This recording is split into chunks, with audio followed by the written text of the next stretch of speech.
Shwmai, I'm Iestyn and I'm the Reserve Manager here at Cors Caron National Nature Reserve.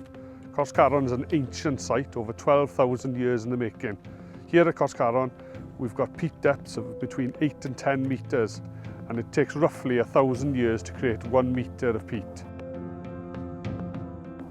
Peat is basically constructed from plants which have only partially decomposed, and they slowly die and lie on top of each other, creating layer after layer after layer, which then creates the raised bog dome that we've got here at Cors Caron.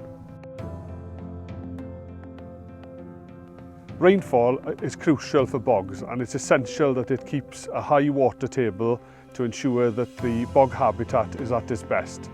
Here, just off the boardwalk at Cors Caron, we'll see a number of pools that have been created by man to try and raise the water table closer to the surface.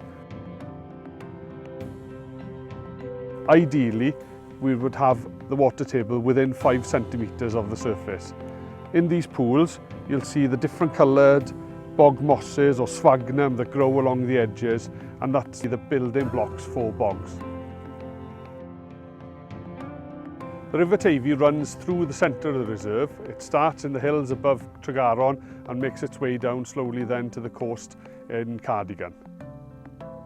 Although bogs are wet and can be sometimes dangerous, here at Cors Caron we've got a network of footpaths and boardwalks and walking trails that make it easily accessible, so we can get people out onto the middle of these domes to see some of the fascinating wildlife and plants that we've got here.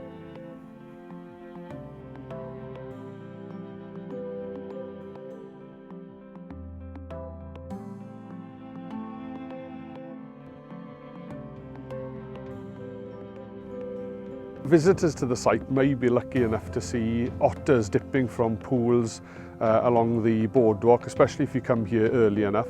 And on sunny days like this, it's a perfect place to see reptiles basking along the edge of the boardwalk. And also look out and listen for birds such as curlew flying over the reserve.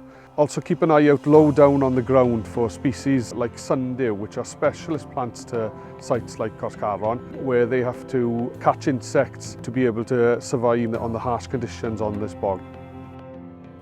Cors Caron has been managed by man for centuries, from agricultural drainage to the late 1960s when peat was still cut for fuel.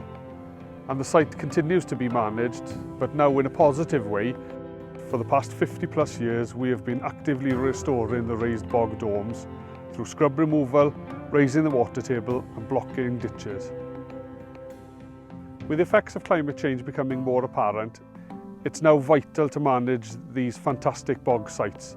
Bogs only cover 3% of the Earth's surface, but store twice as much carbon as all of the Earth's forests. Bogs are basically giant sponges, absorbing rain as it falls and slowly releasing it into streams, ditches and rivers around the edge. It's these spongy qualities that make bogs ideal for helping against flooding. Over the last few years, we've experienced some really wet winters and some real severe cases of flooding, and it's sites like these that are there to naturally help towards reducing flooding impacts further downstream. Cors Caron National Nature Reserve is a site of special scientific interest managed by Natural Resources Wales. Not all sites in the UK and the world have this protection, and unfortunately, peat is still heavily used in gardening and horticulture.